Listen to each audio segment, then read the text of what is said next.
চারু মার্কেটের দিকে নজর রাখবো। সেখানে যুবকের রক্তাক্ত দেহ উদ্ধার, মৃতের ঘাড়ে ও মুখে আঘাতের চিহ্ন। খুন বলে প্রাথমিক অনুমান পুলিশের। আরো একবার জানিয়ে রাখি, চারু মার্কেটে যেখানে যুবকের রক্তাক্ত দেহ উদ্ধার এবং সরাসরি এই মুহূর্তে সেই ছবি আপনাদের দেখাচ্ছি। চারু মার্কেটের ছবি, যেখানে যুবকের রক্তাক্ত দেহ উদ্ধার, মৃতের ঘাড়ে ও মুখে আঘাতের চিহ্ন মিলেছে। ফ্ল্যাটে পরিচারকের কাজ করতেন মৃত, যেমনটা জানা যাচ্ছে। আমার সঙ্গে অমিত সরকার রয়েছে, অমিতের সঙ্গে কথা বলবো। অমিত, যে বিষয়টা তোমার কাছে জানতে চাইবো, ওই যুবকের সম্পর্কে কি জানা যাচ্ছে এবং প্রাথমিক তদন্তে কি উঠে আসছে? অবিনাশ বাউরি, 22 বছর বয়স, আসানসোলে বরাকরের বাসিন্দা। কলকাতার 16 নম্বর ডিপিএস রোডে চারুমার্কেট থানা এলাকার একটি আবাসনে তিনি থাকতেন। তিনি পরিচারক হিসেবে এখানে কাজ করতেন। সেক্ষেত্রে কুশল ছাবড়া, যিনি এই ফ্ল্যাটটি ভাড়া নিয়েছিলেন, তারই পরিচারক হিসেবে কাজ করতেন হচ্ছে অবিনাশ বাউরি।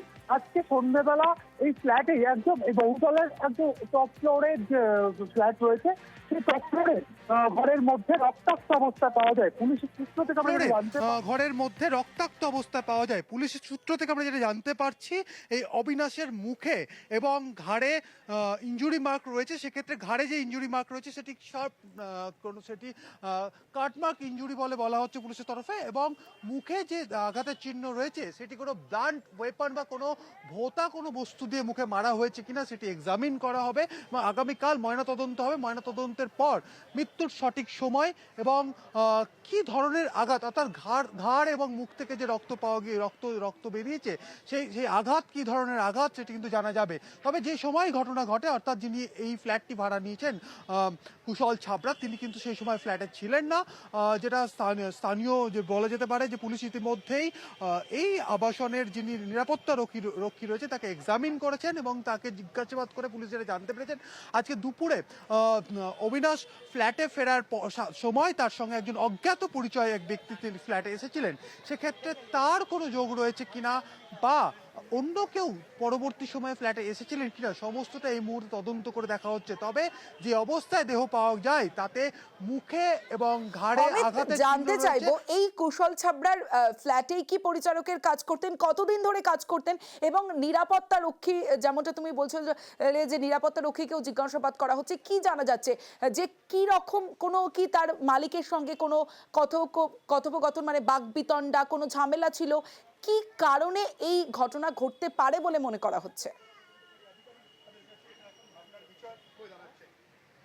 দেখো, প্রথমত হচ্ছে এটি খুনের ঘটনা মনে করা হচ্ছে, কারণ শরীরে যে ধরনের আঘাত পাওয়া গিয়েছে, অর্থাৎ মুখে কোনো এখনো পর্যন্ত মুখের যে আঘাত তা সাধারণভাবে চোখে দেখে পুলিশ যেটা মনে করছে কোনো ভারী কোনো বস্তু, যেটা ব্লান্ট ওয়েপন, সেটা দিয়ে মুখে আঘাত হয়ে থাকতে হবে এবং ঘাড়ে এটা কাটমার্ক ইনজুরি।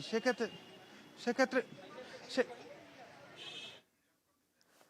চারু মার্কেটের যুবকের রক্তাক্ত দেহ, মৃতের ঘাড়ে ও মুখে আঘাতের চিহ্ন, যেমনটা প্রাথমিক অনুমান পুলিশের, যে খুনি মনে করা হচ্ছে। তবে দ্বিতীয় ব্যক্তি, ফ্ল্যাটে দ্বিতীয় ব্যক্তির উপস্থিতি, যেমনটা নিরাপত্তা রক্ষী সূত্রে আমরা জানতে পাচ্ছি বা যেমনটা পুলিশের জিজ্ঞাসাবাদে জানা যাচ্ছে, যে দ্বিতীয় ব্যক্তির সঙ্গেই কিন্তু এই যুবক এসেছিলেন। 3-4 বছর ধরে করছি। আজকে দুপুরে যখন এই ছেলেটা অবিনাশ যখন আসে, তখন তো ওর সাথে কেউ এসেছিল?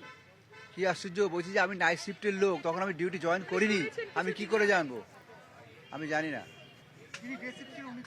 হ্যাঁ, তাদের ওদের এখন বসিয়ে রেখেছে, ওরা এখন ছাড়া পায়নি।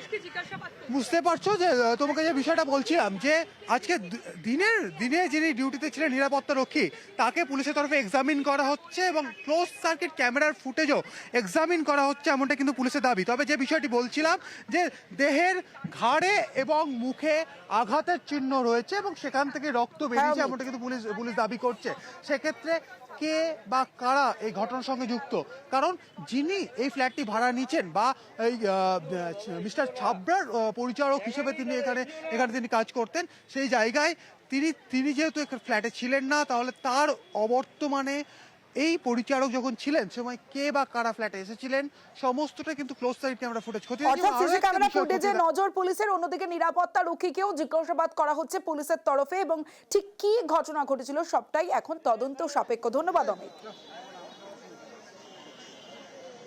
প্রাইমারি যেটা দেখে মনে হচ্ছে এটা একটা মার্ডার আছে, তো আমরা ঘটনা তদন্ত করছি। স্যার বডিতে কোথায় কোথায় ইনজুরি রয়েছে? না, ওটা ইনকোয়েস্ট চলছে এখন। কি ধরনের ইনজুরি স্যার, কি অস্ত্র থাকতে পারে, কি ধরনের মানে ইনজুরি সেটা কোনো কিছু অস্ত্রের দেখুন, ব্যবহার করা সেটা তো আমরা তো যতক্ষণ ইনকোয়েস্ট হচ্ছে আমরা তো বলতে পারছি না নেচার অফ কোন কি রকম আছে, তারপরে আমরা আন্দাজ লাগাতে পারবো। অবশ্যই আশেপাশে যে সিসিটিভি আছে, বিল্ডিংয়ে যে সিসিটিভি আছে, তার আমরা ফুটেজ নিয়ে আমরা দেখার চেষ্টা করছি যে কী হয়েছে। অজ্ঞাত পরিচয় কোনো এক ব্যক্তির সঙ্গে একে আজকে দুপুরবেলায় দেখা গেছে, এইটা এখানকার সিকিউরিটি গার্ড বলেছেন। এছাড়া কোনো ডিটেলস আমরা পাইনি, বাকি সমস্ত ডিটেলস পুলিশ তদন্ত করে দেখছে।